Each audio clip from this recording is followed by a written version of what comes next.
He'd said the names like they were a couple invited to a picnic. Bosch stepped out to the pavement, dropped the half-cigarette, and made sure he put it out with his shoe. It wouldn't be good to start a brush fire on his first job back with the homicide table. "I'll walk it," he said. "What about Lieutenant Billets?" "Not here yet." Bosch went back to his car and reached in through the open window for his briefcase. He then walked back to Powers. "You the one who found it?" "That was me." Powers was proud of himself. "How'd you open it?" "Keep a Slim Jim in the car. Open the door, then pop the trunk." "Why?" "The smell. It was obvious." "Wear gloves?" "Nope, didn't have any." "What did you touch?" Powers had to think about it for a moment. "Door handle, the trunk pull. That'd be about it." "Did Edgar or Ryder take a statement? You write something up?" "Nothing yet."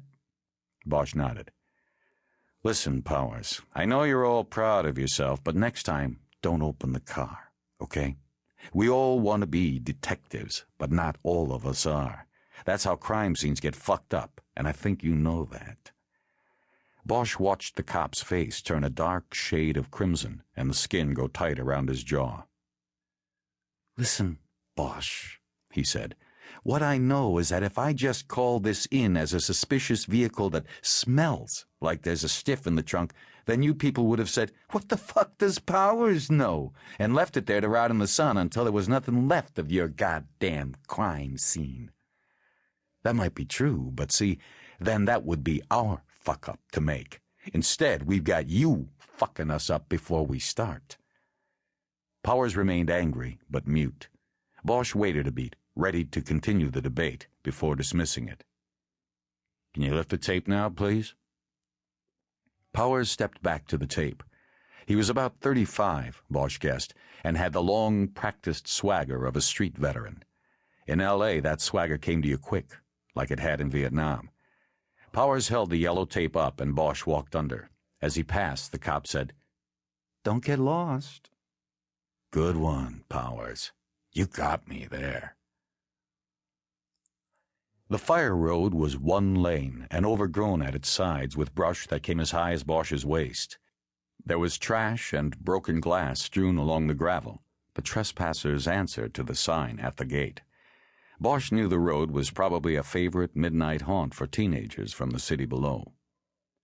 The music grew louder as he went further in, but he still could not identify it. About a quarter-mile in, he came to a gravel-bedded clearing that he guessed was a staging point for firefighting apparatus in the event that a brush fire broke out in the surrounding hills. Today it would serve as a crime scene. On the far side of the clearing, Bosch saw a white Rolls-Royce silver cloud. Standing near it were his two partners, Ryder and Edgar. Ryder was sketching the crime scene on a clipboard, while Edgar worked with a tape measure and called out measurements. Edgar saw Bosch and gave an acknowledging wave with a latex-gloved hand. He let the tape measure snap back into its case.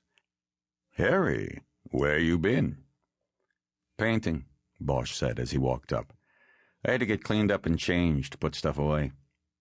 As Bosch stepped closer to the edge of the clearing, the view opened below him. They were on a bluff rising above the rear of the Hollywood Bowl. The rounded music shell was down to the left no more than a quarter-mile, and the shell was the source of the music. The L.A. Philharmonic's end-of-the-season Labor Day weekend show. Bosch was looking down at 16,000 people in concert seats stretching up the opposite side of the canyon. They were enjoying one of the last Sunday evenings of the summer.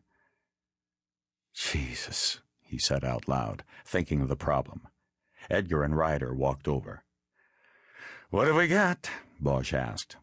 Ryder answered. "One in the trunk. White male. Gunshots. We haven't checked him out much further than that. We've been keeping the lid closed. We've got everybody rolling, though." Bosch started walking toward the rolls, going around the charred remnants of an old campfire that had burned in the center of the clearing. The other two followed. "This okay?" Bosch asked as he got close to the rolls. "Yeah, we did the search," Edgar said. "Nothing much. Got some leakage underneath the car, that's about it, though. Cleanest scene I've been at in a while."